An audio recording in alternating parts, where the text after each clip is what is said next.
Hello, everyone. Welcome to the webinar. I'm Anovi Schoonover, Operations Specialist for Redmond Consulting, and I'll be hosting this event. Before we begin, for those who may not know, Redmond is a nonprofit organization that provides tribal technical assistance on a variety of programs, including but not limited to tribal government's comprehensive, responding to urban natives, and elder abuse. This ranges from policy review via email to site visits. If you're interested, you can contact me at hanovi@red-wind.net. That's HONOVI at red-wind.net.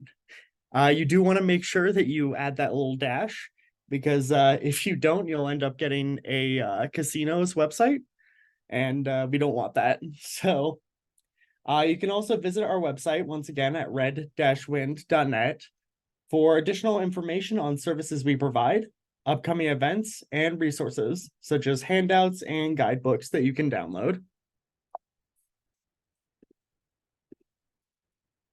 As the states, this project is supported by grant number 15J OVW 21GK02197 STOP, awarded by the Office of Violence Against Women, U.S. Department of Justice. The opinions, findings, conclusions, and recommendations expressed in this presentation are those of the authors and do not necessarily represent the official position or policies of the U.S. Department of Justice. This event does have captioning, which you'll need to manually turn on from the menu. It should be a little button that looks like CC, and it'll pop up at the very bottom. You will need to make sure that that is on for you to actually get the captioning. If you have any questions or comments, you can put them into the chat box or the Q&A section at the bottom of the screen, or you can click the hand icon. You'll all be muted, so if we see the hand, we can then unmute you so you can ask your question verbally. And then if there are any tech questions or issues, you can send me a private message and we'll try to get it resolved. This is a panel, so I will now turn it over to our speakers and give them the first question.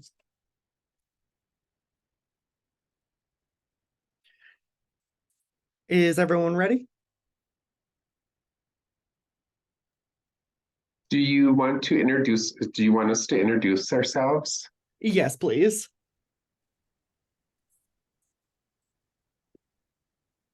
Go, Jesse.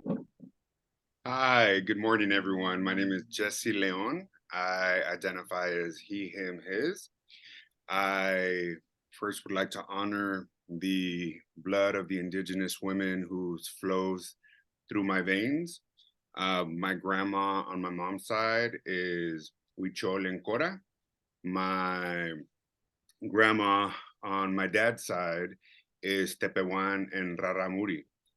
And I am currently sitting in California, and I am the president CEO of Alliance Way LLC.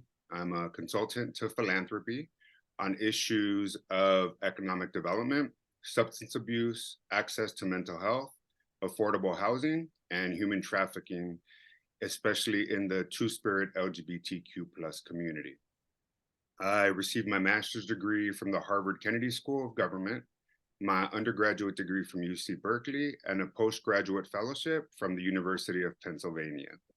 I am a published author of my memoir, I'm Not Broken, and the Spanish version was translated earlier this year, came out in January, and it is called No Estoy Roto.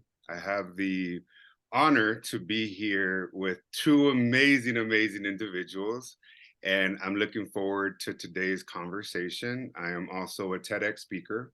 Feel free to look up my TEDx talk. It's Jesse Leon, Sex Trafficking, the Lost Boys. Thank you, Lenny. Corbett.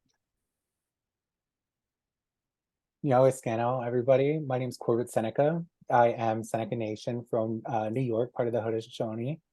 And I am an independent consultant, and I travel around with a bunch of men that do this kind of work, and we just go around and share a lot of positivity and how to create this kind of space. I say I'm healed and I'm healing, I'm a continuous work in progress, and I'm really excited to be here to just see where this conversation leads, and I'm really excited to be part of this work. Thank you. Good afternoon, everyone. I always like to introduce myself in my spirit name, which is Tukawanahiluta, which means redstone ghost. My English name is Lenny Hayes, and I'm from the Sisseton, Wapaton, Oyate of the northeast corner of South Dakota. And I am owner and operator of Tate Topa Consulting. And I also do a lot of work in regards to violence, all forms of violence against specifically Native men and boys. I do work with Corbett on different projects and really excited about that. And had the pleasure of meeting Jesse, maybe 6 months ago, and have really connected with him in the work that he does, because I also do work in human trafficking and also sexual violence against men and boys. And I am currently right now in Bismarck, North Dakota, but I do reside in Minnesota.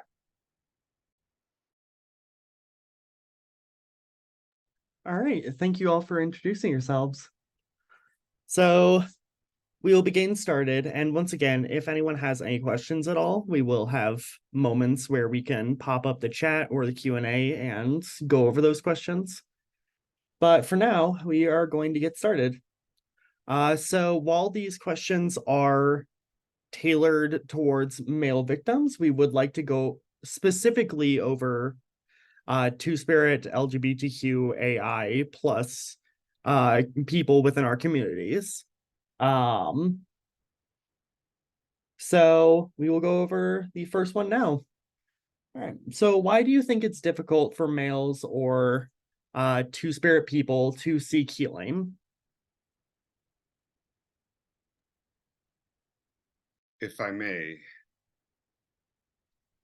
for me, the issue of stigma and breaking stigma of a couple of different situations. I am Latino, I am Mexican of indigenous descent. And in my communities, accessing mental health is a huge issue. The stigma of even being perceived as seeking mental health, there's a negative stigma around that. Something's wrong with me. I'm broken. And the issue about speaking out about any type of sexual exploitation, childhood sexual violence, and human trafficking, I'm working hard on trying to break that stigma of reaching out for help. A lot of us have these experiences in the Two-Spirit LGBTQ plus community, as well as our overall community of male identified individuals. And there seems to be a challenge for me in particular. My situation was I hid behind this barrier of toxic masculinity to hide what was going on in the background. The sex trafficking, the sex abuse, the sexual exploitation.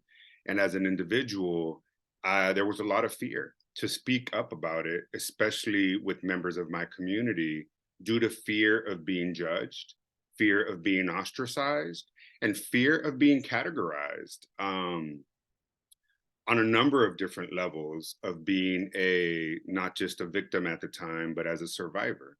And so part of what I believe we do as a collective here is to try to break that negative stigma of speaking up and being able to break down the barriers of accessing multilingual, culturally responsive, gender-affirming, trauma-informed care. And that's why I really love the work that Corbett and Lenny do in really trying to impact lives of Native men, boys, and Two-Spirit LGBTQ plus youth.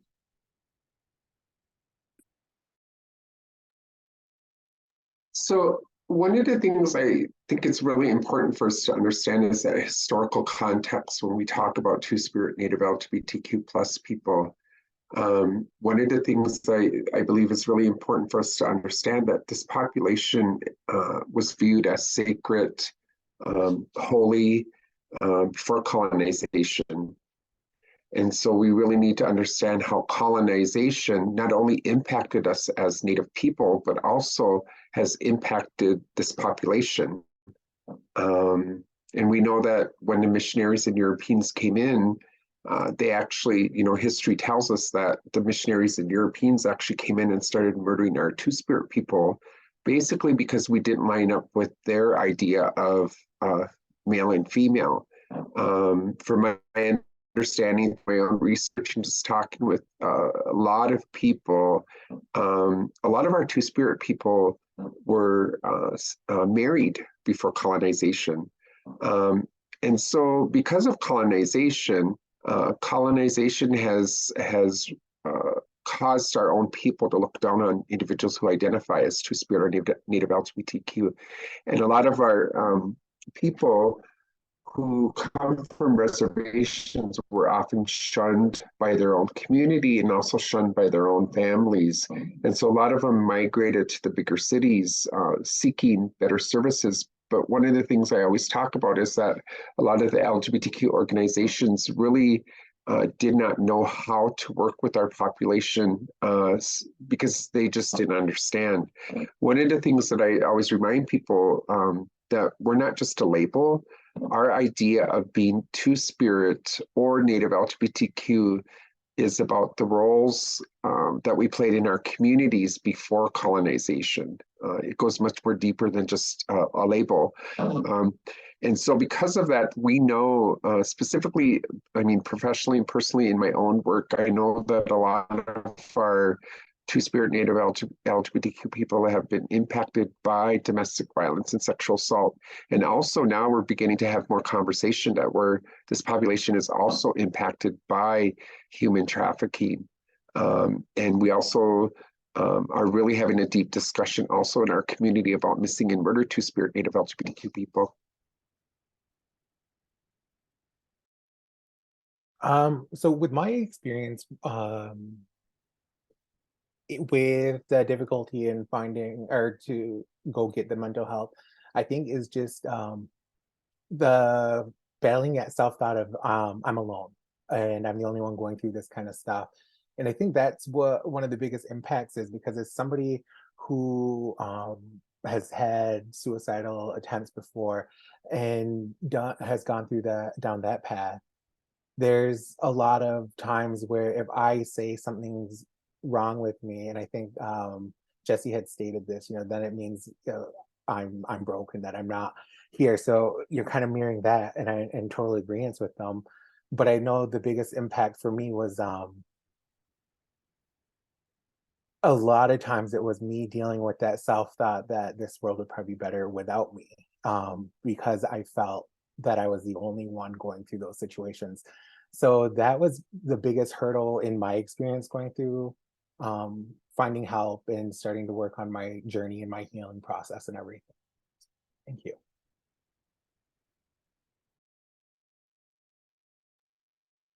All right, thank you all. So for our second question, what are some of the challenges or struggles for organizations providing services to these survivors? I want to say lack of knowledge. And it could be lack of knowledge just from the basic terminology of who they're working with. And then I believe it would be our own biases, because a lot of people don't understand. So what they don't know, they create our own assumptions. And I'm guilty of that too. So I think that's going to be one of the biggest things about receiving help or offering help to somebody, is that when you don't know, when you don't know about them, you don't know how to help them, when in reality, we're all the same. I think one of the things that we really need to remember is that the movement when it comes to violence has always been led by our Native women, right?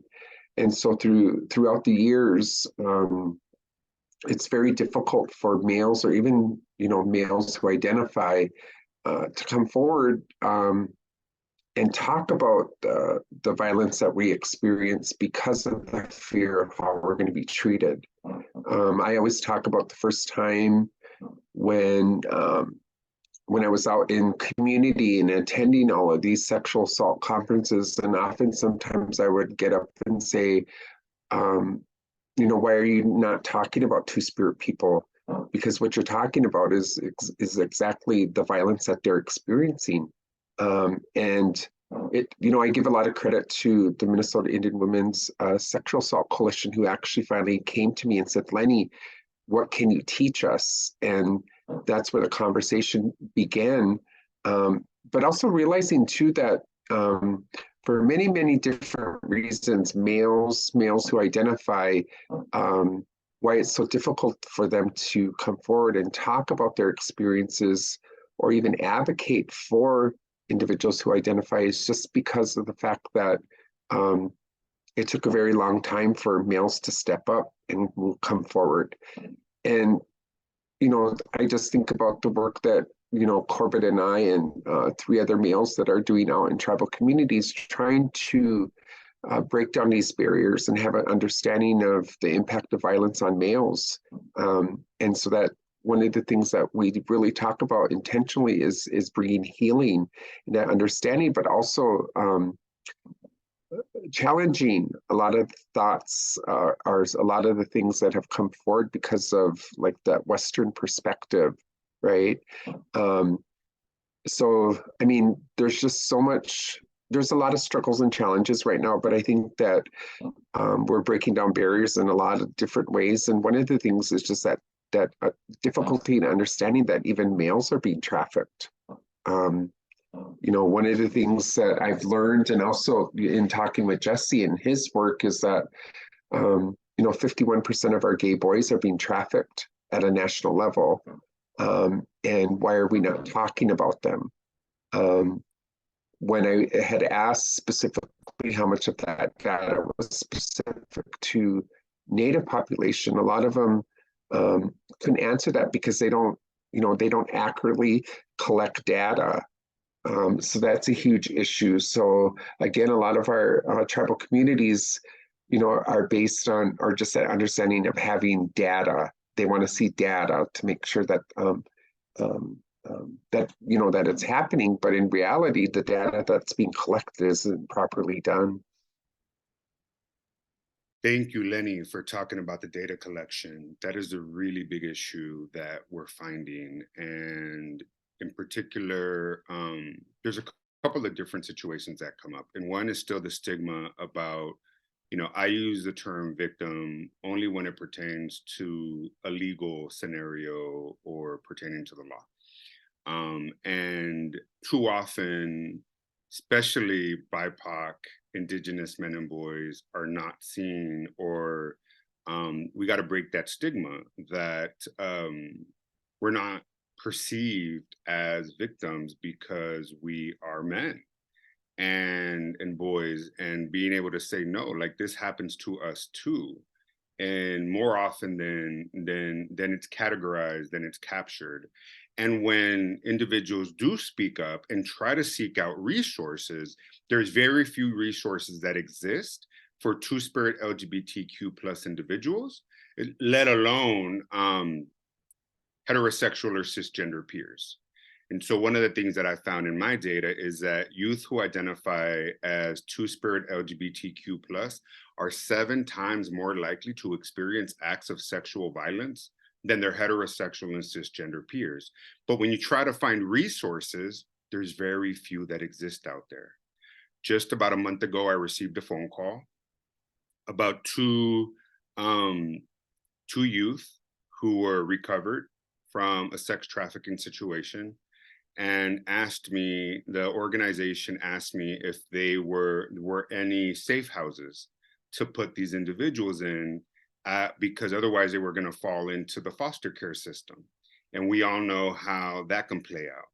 And so the answer was, unfortunately, there's only 2 in the country. There's one in Texas and there's one in Florida. And they're both in states that have very strong anti-LGBTQ two-spirit rhetoric. And these organizations run the risk of losing their funding by the states in which they're operating in. So there's a lot of fear, and there's also a lack of resources. So if I'm seeking help, why should I come out and seek help? Why should I speak out if there are no resources for me to be able to find, not just for me, but for reintegration of me within my community? And so I've been able, through these connections with Lenny and Corbett and others, my goal and my dream is to be able to um, create gender affirming, culturally responsive, culturally humble, trauma informed services for Indigenous individuals, especially men and boys, that incorporate our healing modalities of medicine.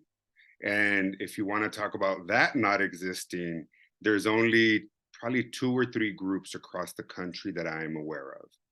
I don't know, Lenny, or Corbett, if you have others, but you work with one of them. The other one is a National Compadres Network, and trying to create connections for men and boys, especially Two-Spirit LGBTQ plus individuals with groups. But it's sad when none exist. If I try to type in Indigenous Latino therapists within a 5-mile radius from me, I may get 2 or 3, if I'm lucky. Half the time, I need to interview these individuals to say, have you worked with male survivors? Have you worked with individuals that have experienced childhood sexual exploitation or trauma, let alone trafficking? And most of the time, the response is no, but I can definitely work with you. So it's hard because we don't get taught that we can interview our mental health providers. But when there's such a gap in connecting individuals to resources and identifying those individuals that can provide the resources, it's really hard. So identification is a major issue. Data collection is a major issue. And once an intervention occurs, then what happens to the individual? So I will stop there. Don't want to be too long-winded. So thank you. I just wanted to just quickly follow up with that too. One of the things that Corbett and I and our team of males that are doing work, there's 2 of us that identify as Two-Spirit, and the other 3 individuals identify as heterosexual men. One of the things that we talk about is the importance of recognizing our Two-Spirit Native LGBTQ population, but also to help people to understand that that's just part of our identity. We are a group of males who have been impacted by the many different forms of violence. I've been doing this work for quite a number of years, and I've always allowed myself to be vulnerable in places in describing the violence that was put upon me. But also, one of the things that I really want to focus on is healing our community. So it's really important, again, to sort of look at us as males who have been impacted by violence, and also to remember that our Two-Spirit identity is just a part of us. But often, sometimes people are really just focused on an identity.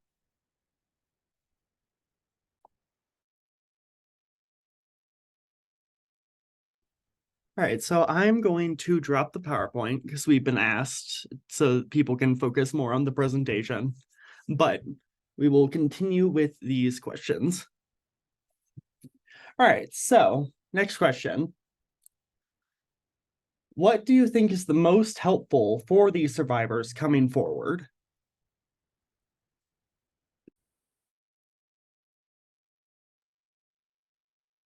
Destigmatization, providing a safe and sacred space for individuals to feel that there are services without fear of judgment or ostracism, that there is support post-intervention that, when possible, for me, addresses the needs of the individual, but also, when possible, let me state that, family and community as part of the healing journey, and connecting with other similar identified individuals, being male or Two-Spirit LGBTQ plus of Indigenous descent.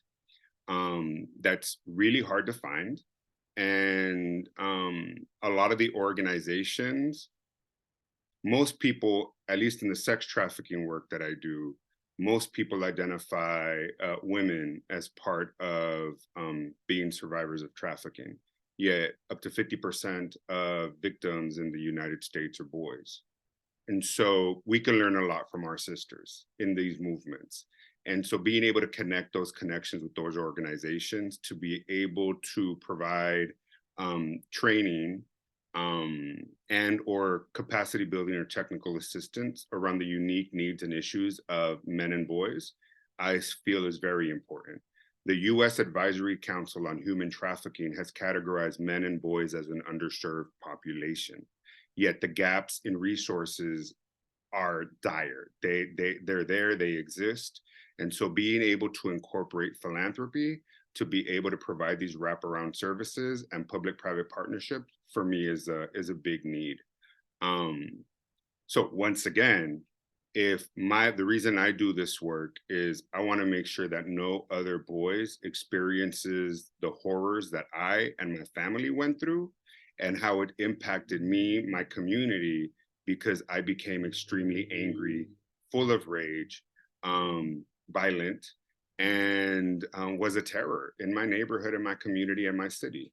And it wasn't until I found the red road and recovery that my healing started. It was other individuals in recovery that told me, you could change therapists. I didn't know that. My therapist was assigned by the state.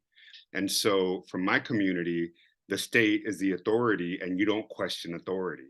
So because I was assigned that therapist from 14 to 18, I spiraled into cycles of suicide attempts, drug addiction, and homelessness. And so how does a child go through that while you're in weekly, bi-weekly, or monthly therapy sessions with a white therapist that didn't care about me or my family? And I was only a steady paycheck. So being able to also ensure that there is follow-up, that there is an individual to say, Corbett, hey, Lenny, are you receiving the resources that you need? How's it working with the organizations that we partnered you with? Are you getting any, are you seeing any progress with your therapist? If not, we could find you other resources elsewhere. So that's one of my dreams of being able to do this work. And I hope that answered your question.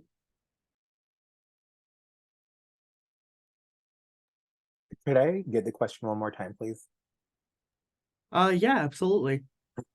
So what is the most helpful for these survivors coming forward? From what I've experienced, I feel like it's confidentiality. We don't know if these survivors are out, and when it comes to addressing them, their phone calls, voicemails, stuff like that. I think that's one of the most important things. And I think just that level of trust, the non-judgmental, kind of mimicking Jesse's statements there. And again, I just refer back to that knowledge, the knowledge of who is in the room with you, their identities, different terminology, and out of respect for them, who you're with. So again, just stripping down those biases when you clock it into how people. And I just wanted to kind of comment on Jesse. That really hit me good when you were talking about the counseling, the therapist thing. And it took me back because I remember reading this like a meme. I'm a sucker for memes. And this one was saying, like, is your therapist actually good, or is it who your insurance approves? And I stuck with that, and it like came back to light when you mentioned that. So I just wanted to share that with you too.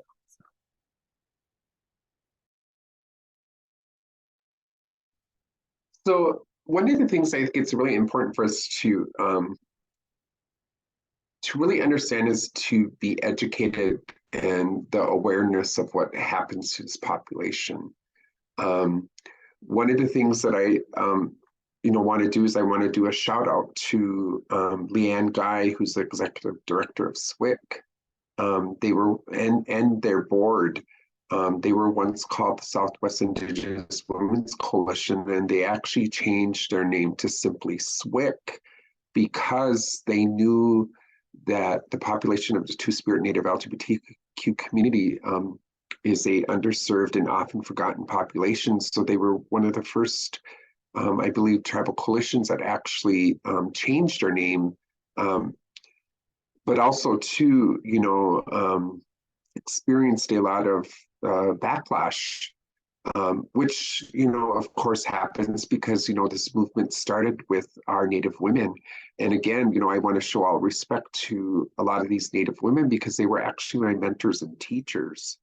The other thing that I often say when I'm out in tribal communities and presenting and talking about the violence that happens to all of our people, all of our Native people, and I'm always reminding people that in order for us to heal as tribal communities or just, Native communities, we need to create a safe space for not only our females, but our males, but also our Two-Spirit people. That's how we're going to heal as a community. And so really looking at stepping away from just that one gender view, but look at all of our genders together, because that's how we're going to heal.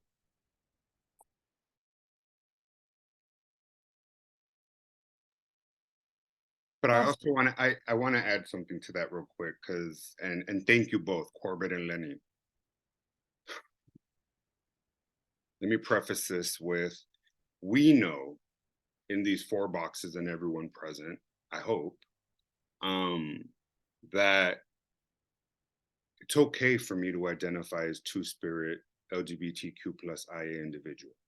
That was a journey for me to be okay with my identity, my sexuality, and my own sacred masculinity. That was really hard. And so there was and continues to be a lot of fear about reaching out for help, because I remember going to a training, not a training, I apologize. I remember going through a healing retreat, and out of the 15 men that were there, only 2 of us were Two-Spirit LGBTQ+IA. 13 of them identified as heterosexual and cisgender individuals.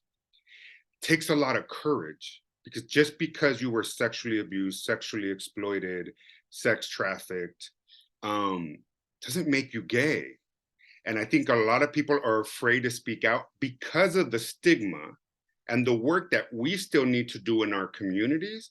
That one, it's okay to be Two-Spirit and LGBTQ+, and support one another and break that stigma and negative dogma. But 2, that just because you identify doesn't make you gay. And I think a lot of our heterosexual and cisgender males or individuals that are struggling with identity, there's a term coming out and letting people in. Letting people into who I am and my identity is oftentimes scary, let alone, once again, the fear of being judged, ostracized, and not welcomed by the community that I feel that I'm a part of. And so for me, some of the most empowering experiences and what I love about Lenny and Corbett's work is their work with the other individuals that are Native that identify as heterosexual and cisgender males, because it breaks down those barriers to be able to speak up and say, hey, this happened to me too. So I'll stop there.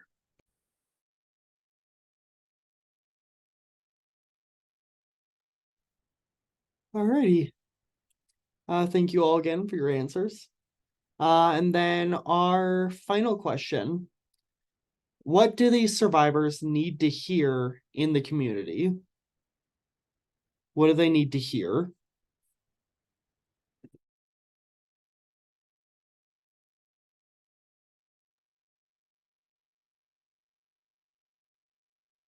A smile goes a long way.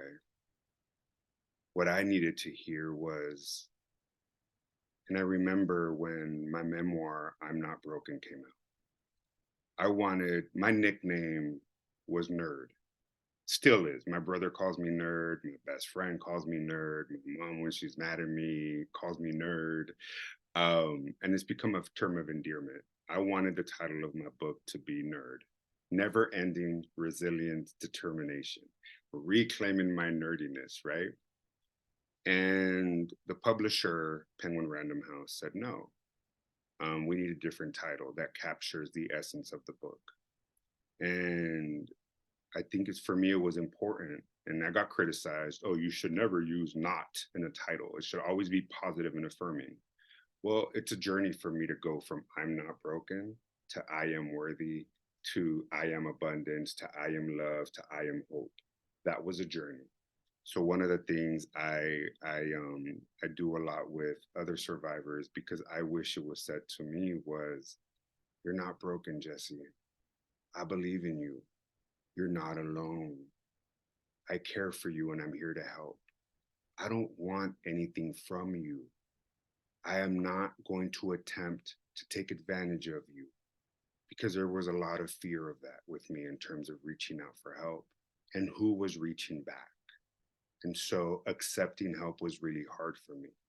But connecting with individuals like Lenny and Corbett, who allow me a space to feel safe without crossing any boundaries, for me was extremely important. And the continuous message that, hey, are you doing okay? You know you got this, right? You know you're not alone. And so those positive affirmations have been extremely important for me, and knowing that I am a part of a community. And the more I can continue to say that to other survivors is important, especially that we're not alone, because too often we felt alone, broken, and like we don't belong anywhere. So I'll stop there. Okay, Jesse with the mic drop. I'm in complete agreement, and I couldn't have said it any better than that. That was beautiful. And honestly, that really touched me just hearing you say that. I went off camera just a little while ago because I had to like stage. I don't know what happened, but I had just this kind of just feeling, and I couldn't just shake it off. But hearing you say that, I think it was just the affirmation and the validation that I needed to hear today. Because even on this beautiful journey that we call life, you get your ups and downs and stuff, and us doing this work, we still have our downs, and a lot of people, I think, see us in these places and doing this work and having these really amazing experiences, and forget that we're still people and we still experience the highs and the lows. So I think everything that you just said, I completely agree with. And I have, like I said, I have no way to word it any better. So Yahweh is how we say thank you in Seneca language. And I appreciate all of that. Oh, that was beautiful. I love you, boo. Thank you. So that's such a, it's such a broad question. Basically because, for me, I still look at that historical context of individuals who identify as Two-Spirit or Native LGBTQ, and helping our tribal communities to sort of bring back that beauty and balance of what that identity means. Because again, like I said earlier, we're not just a label, it's the roles that we play in community. And so when I look at that, and look at my own identity, in my language, I'm identified as a Winkta. And I always say that's the word that was given to me by my people. Second, I identify as Two-Spirit, which is a fairly new word that came about in 1990. And then lastly, I identify as a gay male. So that's my way of decolonizing my way of thinking and taking back that word that meant so much before it was used as a derogatory term against me. What our people need who identify is that safe space to be able to talk about their experiences.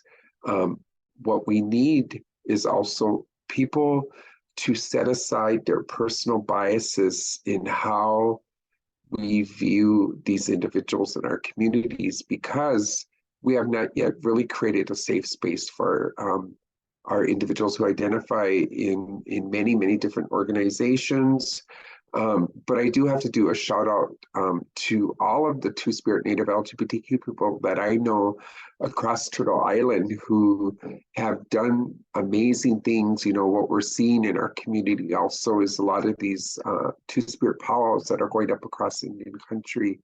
I'm also very excited that I was able to be a part of a planning committee, which we did 3 years. You know, the Civic Advisory Council, you know, we had strategic planning meetings for 3 years in creating an organization, a national organization called the Two-Spirit Native LGBTQ Plus Center for Equity, in which we went into our tribal communities, met with our Two-Spirit people, our elders, and basically asked them, what do we need?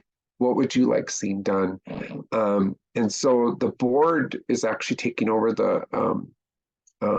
stepping into their role as an organization. So hopefully, you know, in the next year or so, you'll see this at a national level, that this is a Two-Spirit Native LGBTQ organization, because again, often we're forgotten in just the realm of LGBTQ.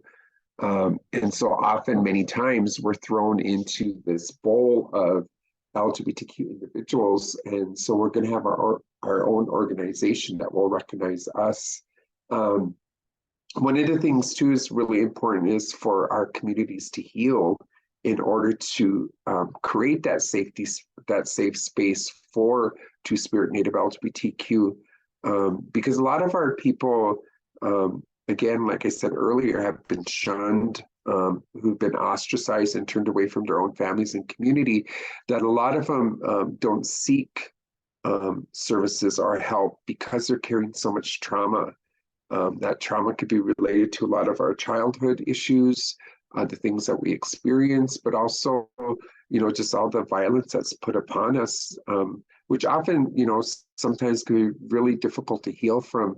You know, I am a mental and chemical health therapist. I do have my own private practice. I have worked with individuals who identify as Two-Spirit or Native LGBTQ, and also made an effort to go into some of our universities and talk about how the non-Native population can work with individuals who identify.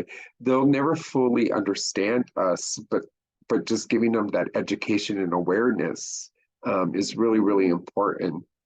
So again, you know, that's such a huge question to ask, because there's so much that we need to do to help these individuals.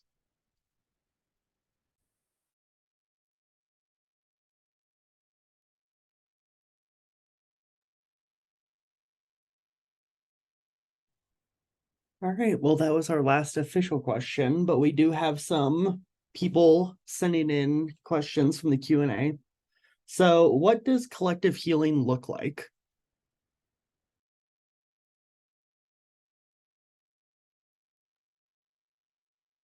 You're muted, Lenny. Oh, I heard I thought I saw your lips moving. I was like, yes, take a stab at it. Well, they were. I was trying to think of how to answer that that question, but collective healing for me, and I hope that I'm on the same level as whoever asked the question. You know, that collective healing means, again, like what I said earlier, in order for us to heal as people, we need to create space for all of our genders to heal, our women, our men, our girls, our Two-Spirit, our boys. We need to create that safe space. Because again, if we don't heal, that circle that a lot of our tribal communities look at as community, is going to remain broken. And so again, you know, this violence movement was led by some amazing Native women. And a lot of them were my teachers and my mentors who actually encouraged me to come forward, not only as a Two-Spirit, but also a male, to create space for our communities to heal. So I think that at this point, I think we're at a space now where we're including all of our community members but it takes time.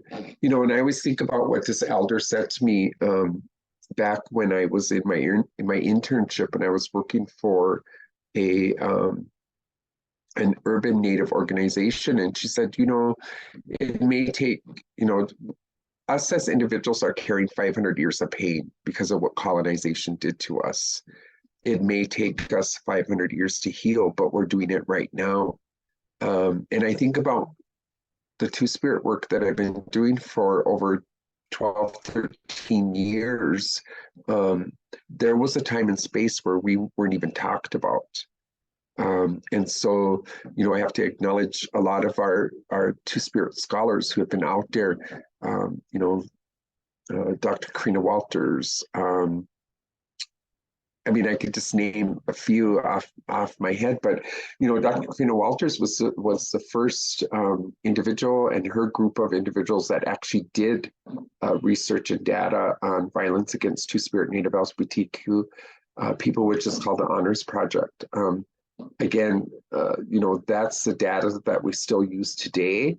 But I also know that there's other organizations that are actually out there collecting data. So hopefully we'll have some new data that comes out on our population.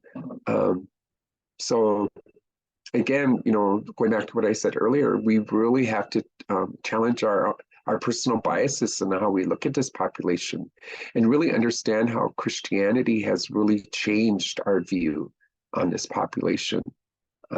So with that, I'll let the other two go.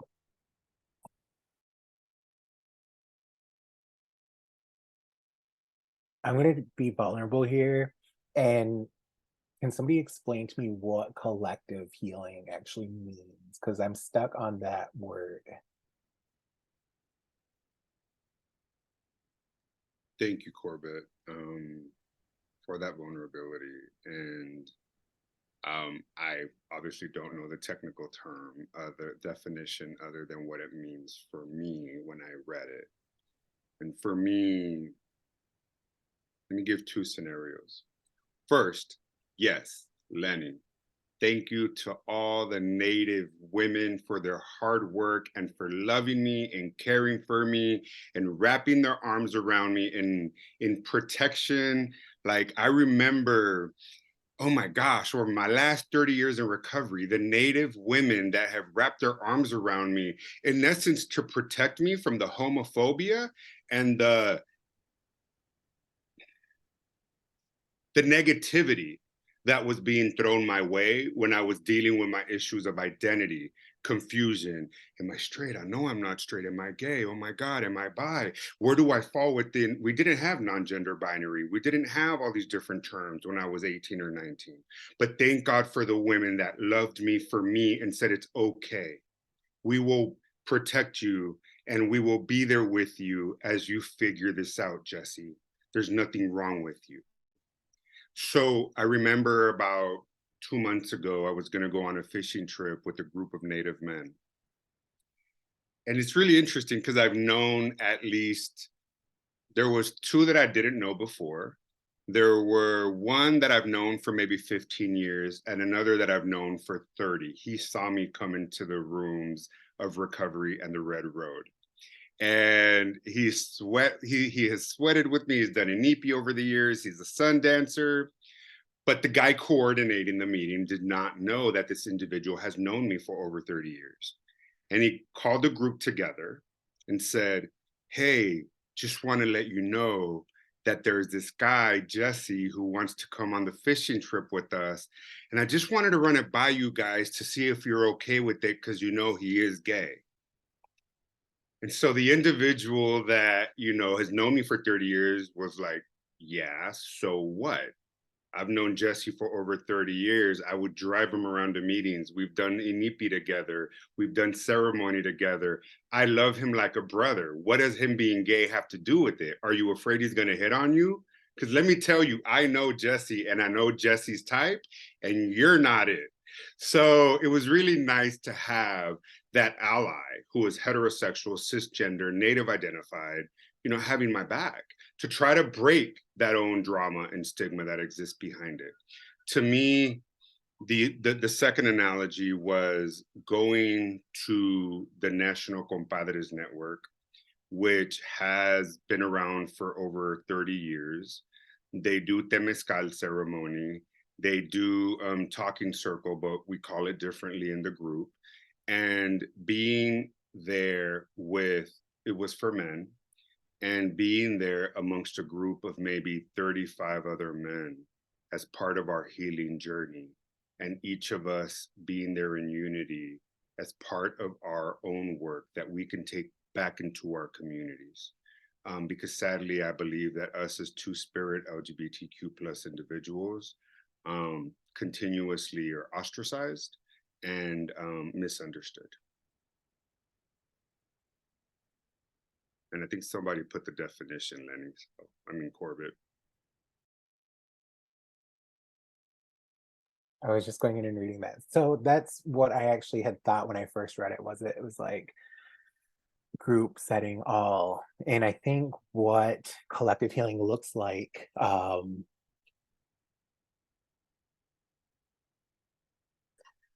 is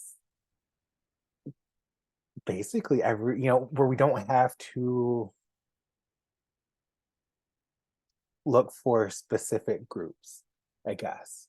Collective healing would be, to me, I'm accepted no matter where I go. I don't have to look for specifically welcoming groups to who I am. And I want to be able to enter any space or anybody holding space to allow me that vulnerability. Because one of my biggest fears, and I've shared this before, is a straight man. And that's just due to my own life experiences in having to have those relations with them growing up with the negative experiences. So I'm always real, when I first enter a room, I'm real quiet because I don't know if I'm safe. I don't know if I can be myself. I don't know if me, because once you unravel all these layers, I don't shut up, and I'm very loud and fun, and my favorite word is the F word. Like, I don't just get like that, and I wish I could, but that's still stuff I'm working on. And it's because I have to figure out the temperature of the room, and am I safe, who's with me, who's against me, and stuff like that. And it's just all about those survival tactics that I've had to pick up and use. So for collective healing, it's just, I want to be able to walk into any space and not have to go down my checklists of for myself when I'm here, if that makes sense. It does. I mean, I think one of the things, like I've always said, is that for us as a community, we need to stop dehumanizing this population.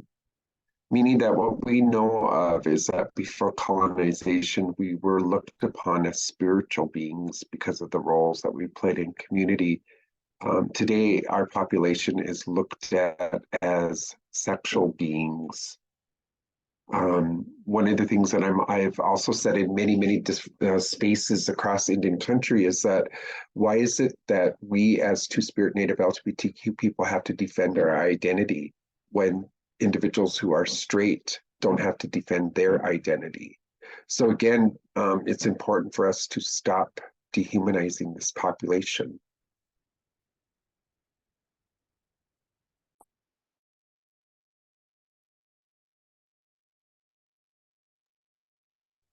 All right.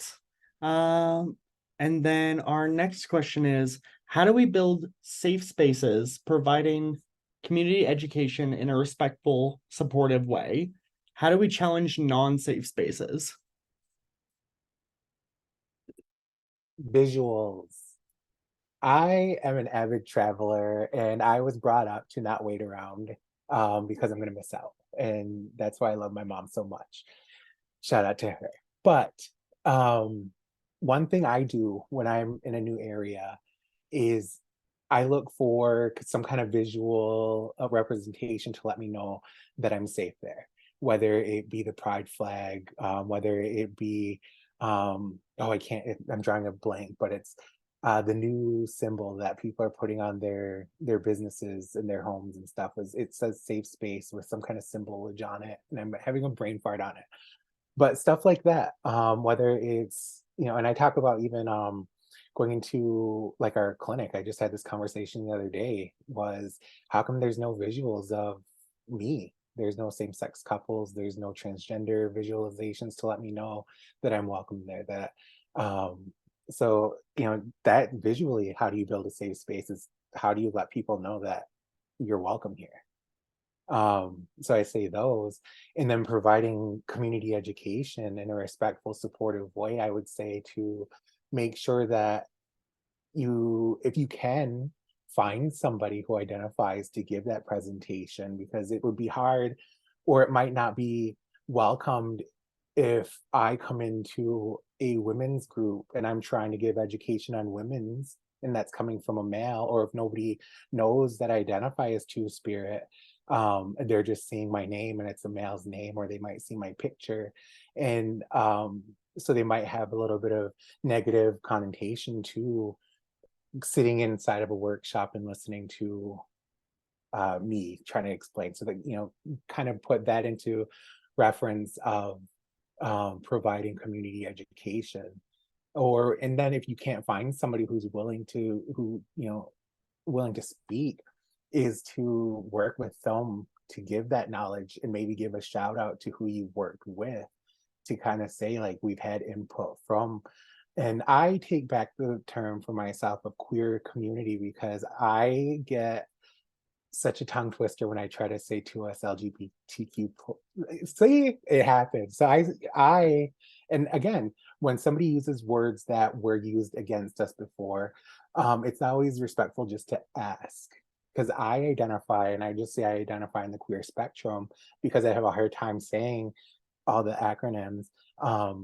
Some people might not, and some people still might take offense to it. So don't just assume that everybody uses the same terminology, and it's the most respectful thing to do is just to ask. Oh my God, I love that you said that. So I don't use the term queer. The term queer for me growing up was synonymous with the F word. And I do a lot in the housing space, and I financed the first ever LGBT senior housing, affordable senior housing development in the state of Florida when I was working there. And I remember in my research, a lot of the older, especially BIPOC and Indigenous LGBTQ plus community that are living in senior housing were uncomfortable with the Q. And so that was really interesting. That's why they don't really incorporate it in senior housing developments.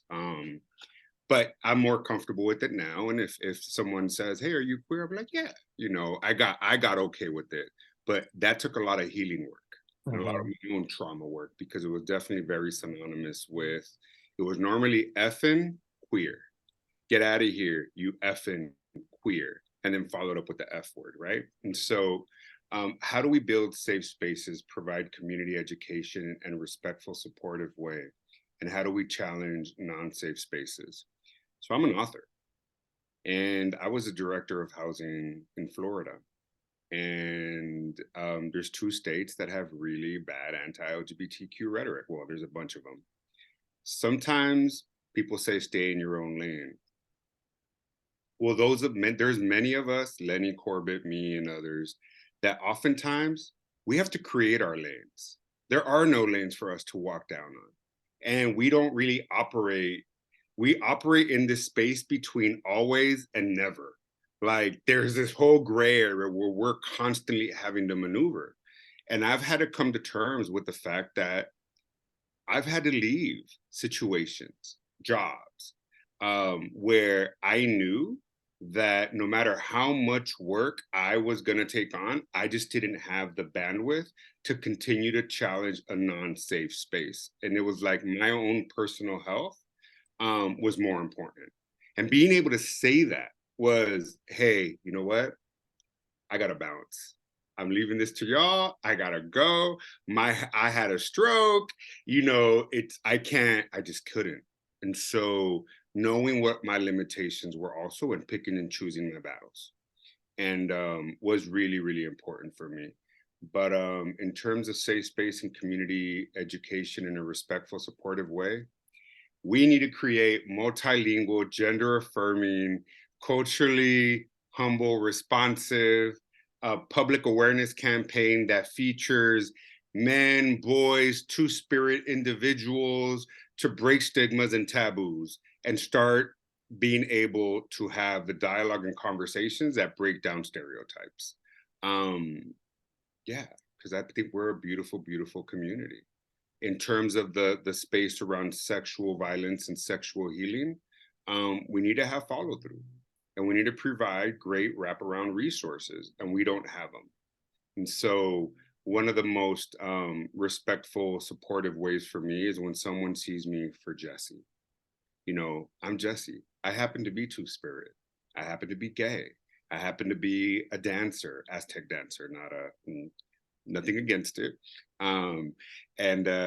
You know, there's so many complexities to my identity, but when someone sees me as Jesse in my totality, it's so respectful and supportive and beautiful for me. What you think, Lenny? Well, you know, I just wanted to do a follow-up, you know, the importance of if we have the ability to challenge individuals. So one of the things that I teach in the work that I do is like, if we're willing to challenge someone when they talk down about a member of the population, are you willing to stand up and say to them, who taught you that? Why are you talking about that individual in that way, right? Because often sometimes we stay quiet because the fear of protecting an individual in the community. So I'm always encouraging people to stand up to those people who are homophobic.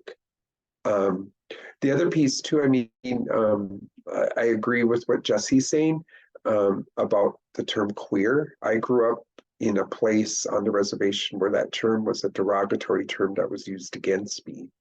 And so even as an adult, I still cringe when I hear the word queer, because it was a word that created trauma upon me. But one of the things that I like to say too is that I really admire our young people who are taking back that word queer.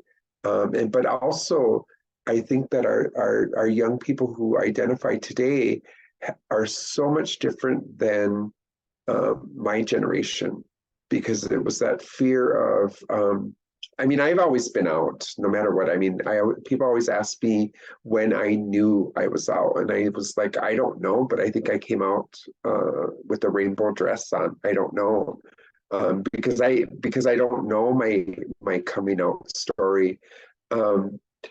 But I also know of a lot of our men who identify who didn't come out until a later age.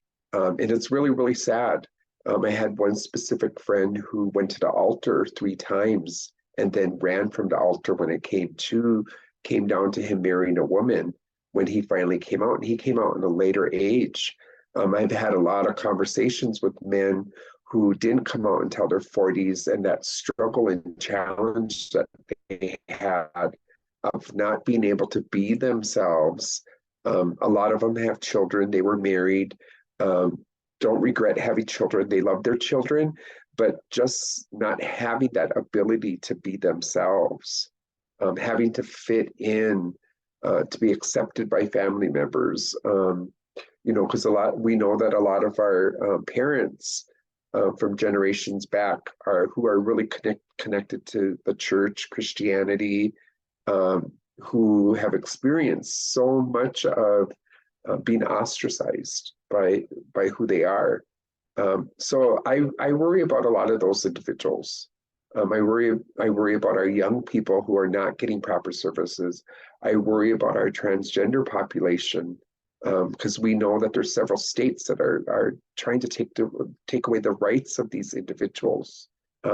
You know, and you know, being a mental health provider and working with parents who have a child who identifies, one of the things that I see happening all the time is that when we have a young child that's coming out, a lot of times parents will put them directly into therapy thinking there's something wrong with them. in working with the families that I have worked with, the parents, I always ask them, why do you put them directly to therapy? Well, are they confused? Because a lot of times a child may one day say, oh, I think I'm gay, and then the next day say, oh, I think I'm transgender, and parents worry about that. And I'm like, we have to let them discover or explore their identity, right? Us as parents, us as adults need to educate ourselves about these different groups of individuals. We may not have the answers, but what we can do is support them, but also to understand them. Meaning that we just say, okay, I love you anyway. Because that's going to prevent a lot of stuff. I mean, I do child welfare work, and one of the things that I talk about too is that, when you put a child in a home who are around adults who are ostracizing maybe a family member or a community member, that child's not going to come out. That child's going to run to the streets and become a bigger target for victimization, which is, trafficking, because we know it's happening. So we have to think in that way. And again, goes back to what I said earlier. We need to challenge our own personal biases, but we also need to challenge individuals that are around us. And one of the things I always say to people is simply ask them, who taught you that?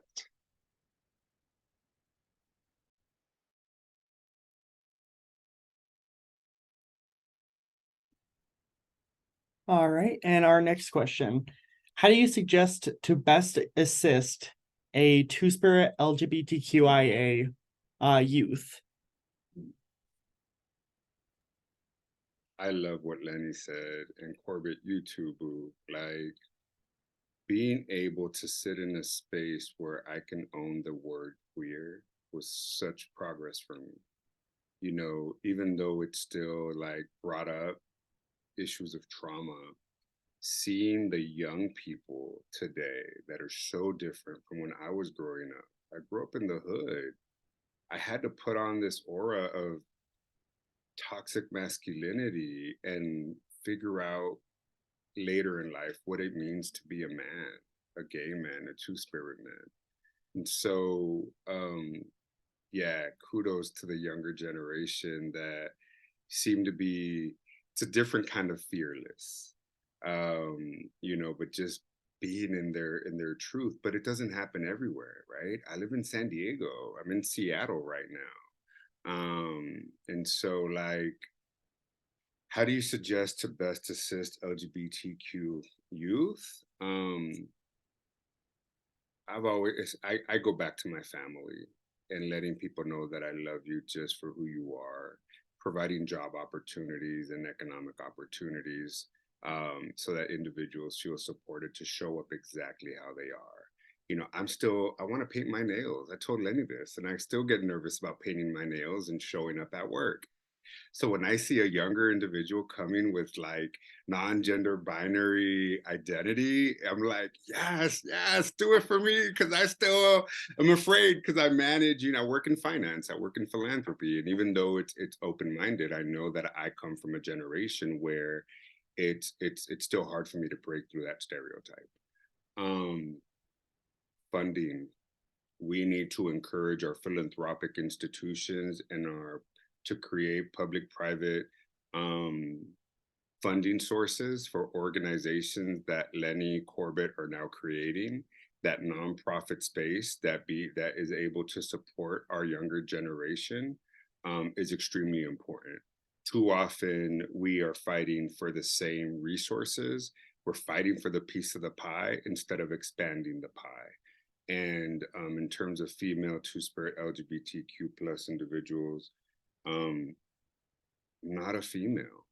And I really wish, when I see organizations, I just see too many organizations out there that are struggling for resources to serve all of our two-spirit LGBTQIA community, let alone the youth space, both male and female.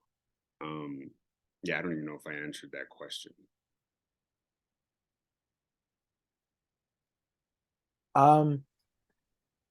I will say that how do you suggest to best assist?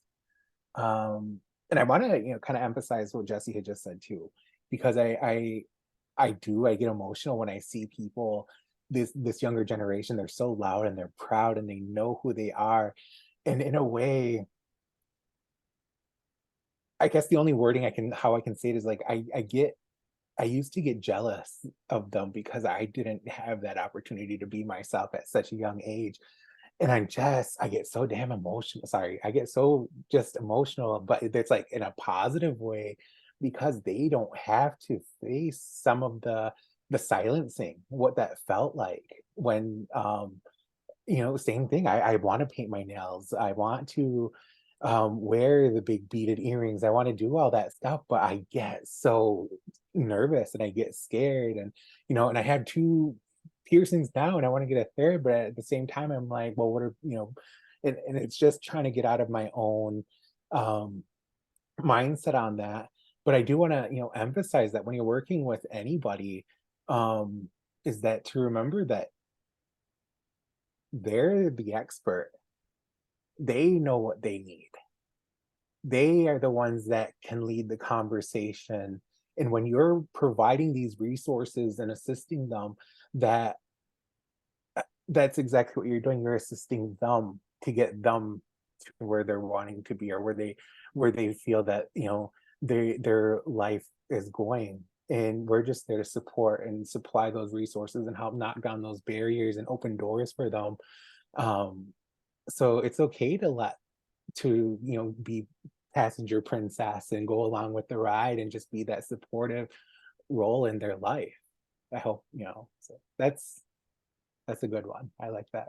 I love that, Corbett. And before you jump in, Lenny, if I may, and Cynthia Johnson, thanks for asking that question, because what I had was an aha moment with your question and looking at these four boxes and seeing, four men or male identified, and we don't have a woman up here. We don't have a female identified individual. And I would say being intentional in our spaces to be able to be more inclusive.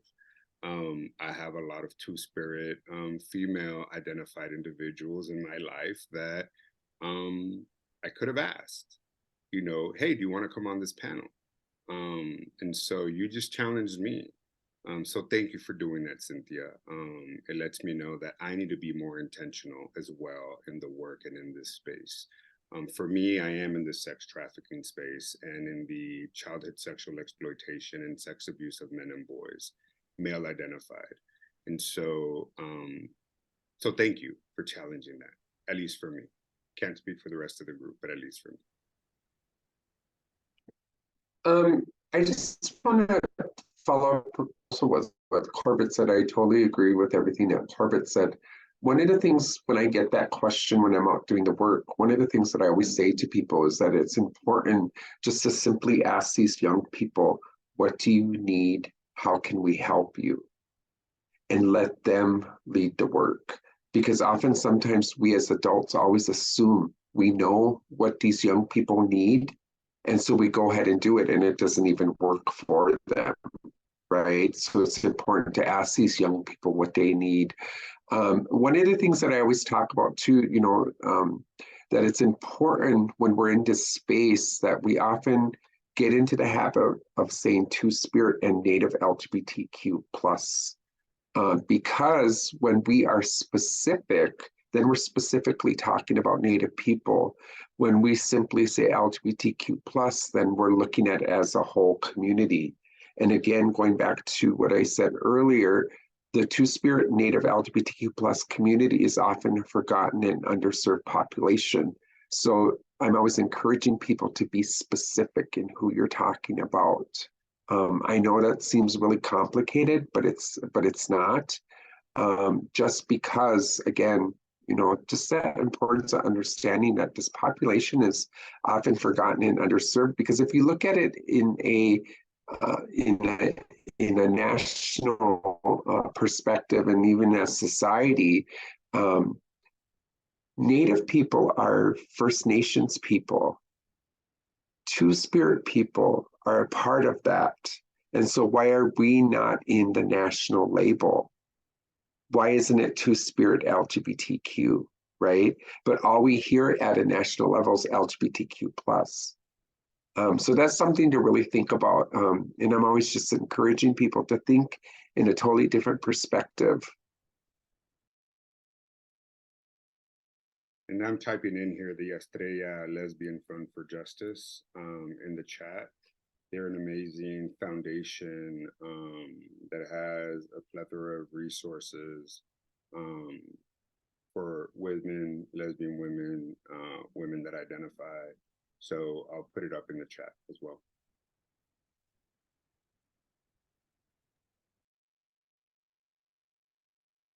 All right.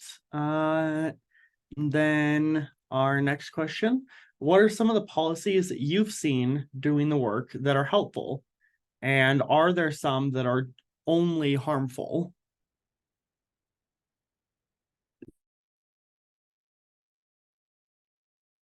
Well, first of all, I mean, I think when we talk about the policies that are harmful, look at what's happening across the country against the transgender community.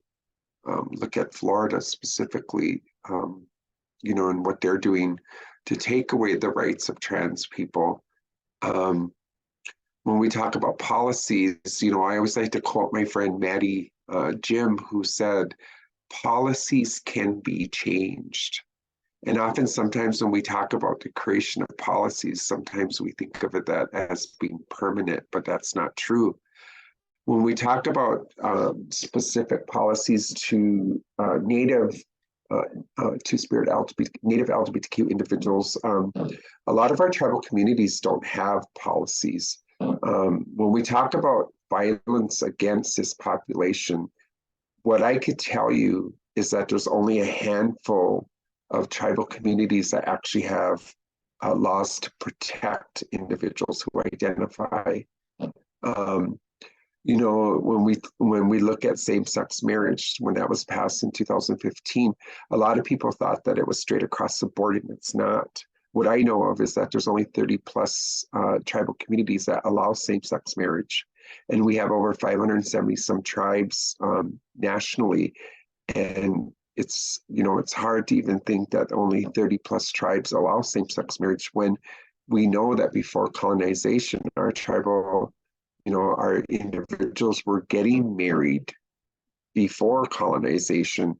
So again, you know, that's one of the reasons why this organization, the Two-Spirit Native LGBTQ Center for Equity, was created, based on helping our tribal communities to create policies to protect, going in, doing a lot of education and awareness about this community, and really helping tribes to create laws to protect. So again, you know, there's not a lot of policies out there. One of the things that I'm always saying when I do trainings for organizations and talking about their boards is, it's important for you to invite an individual who identifies as Two-Spirit or Native LGBTQ to be a part of that board. If you want to create safety and protection of individuals who identify, then you need to have somebody at the table. Often, sometimes what happens is that we have a lot of non-identifying people who are trying to create these policies when they're not inviting individuals like us to the table to be a part of that conversation.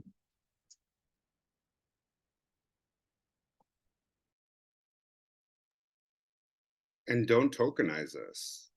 Taking that even a step further, you know, especially those of us that are survivors of trauma, or even those that are not, and we identify and we're asked to speak on panels, give presentations, speak to this issue. I would say a policy issue that rarely gets addressed is paying individuals for their time that don't work in these spaces, but you're asking them to step up. A lot of individuals that, and if it's not financial, it's gift cards. It's something to be able to honor individuals for their times, for stepping up. A lot of individuals come to meetings, come to conferences because it relates to their jobs. but oftentimes those that sit on panels to share their personal experiences may work in a completely different sector. And they're taking time out of their job because they care about the issues and they want to go ahead and break down stigmas and barriers and create safe space and policies, but too often don't get compensated for their time. And so I'm a huge advocate for that. I remember the questions I would ask at every job that I had after a really horrible experience was, do you offer back then, domestic partner benefits, same-sex partner benefits? And if it wasn't in the policies, so do you intend to create those prior to me starting? Because this is a non-negotiable for me. And trying to be able to have those allies at the table, and I'm not going to say mentors, sponsors, allies, individuals within leadership that are going to advocate alongside with me. But once again, I also had to know when to pick and choose my battles. And that sounds horrible.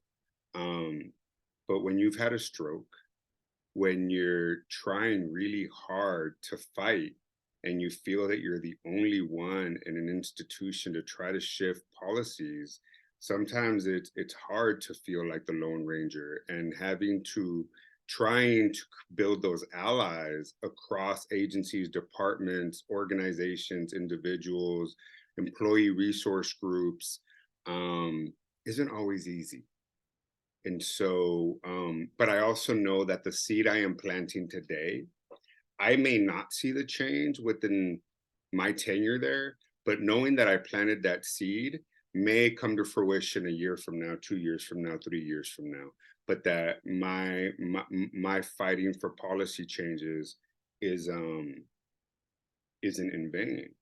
And our policy issues need to be addressed up front, not as secondary additions and other people's goals and objectives, but we need to address these issues up front for our communities.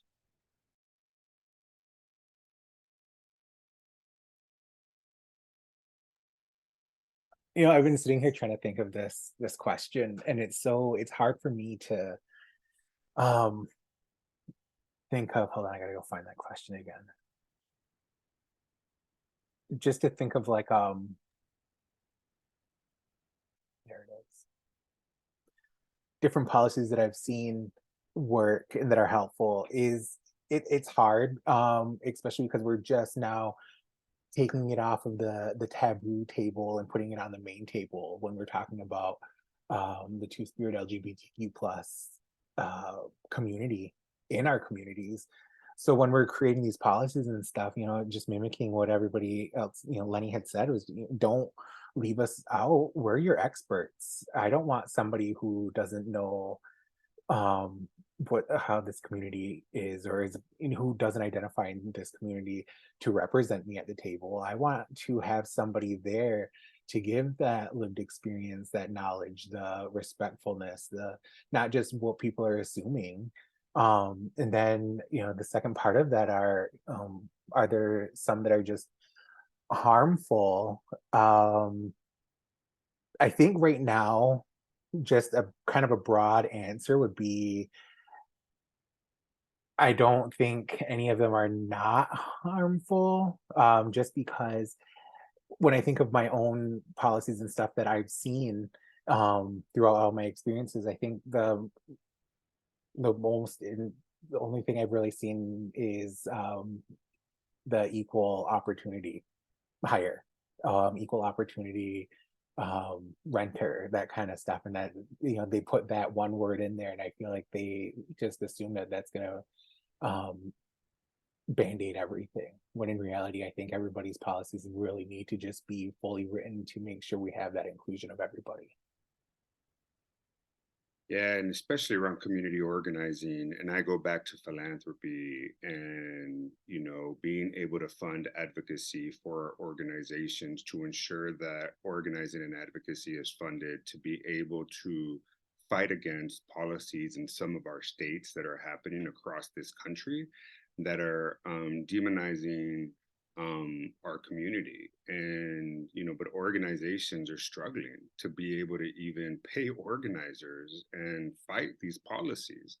Our communities are under attack, and I'm afraid what's going to happen if the needle starts turning the other way, and the progress that we have been fighting for our communities, where the two-spirit community is still not even at this level where we're trying to fight for, as Lenny said, hey, it's not just LGBTQ, it's we're a part of this community too, in this beautiful kaleidoscope that we have, but we're all under attack. And when you have tribal governments that also don't recognize our communities, I'm very clear that I'm not trying to romanticize about a time where we were once seen as healers, as members of our communities, because I know that even in the communities in which my grandmas are from, there is no real space for us. So yeah, I'll stop there. I just want to quickly just say the importance of always remembering that when you come in contact with a Native person who you may think may identify, it's important to simply ask them, how do you identify? Instead of assuming that they identify as two-spirit. Because I can't tell you how many people that I've ran across Indian country who have often said, I don't know what two-spirit means, so I am a gay man, right? Or I am a lesbian. So it's really important to, again, ask someone, because that's the most respectful way that you can be towards an individual who identifies. Just simply ask them, how do you identify, instead of assuming that they call themselves two-spirit.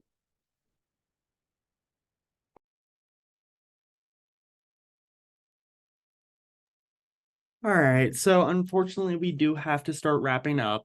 Apologies to everyone whose questions we weren't able to get to. These were all wonderful questions. And if you do want to ask these questions, I'm sure that the presenters would be happy to give their information if you would like to reach out. But for now, we are going to start wrapping up. So I'd like to thank all of our presenters. And before we end the session, I want to let you all know that there will be an eval popping up once Zoom closes. We'd love to hear what you thought. So if you are able to fill that out, we'd very much appreciate it. As a reminder, this webinar was recorded and will be uploaded onto Redwind's YouTube channel within the next few days. You can also find our previous recordings there.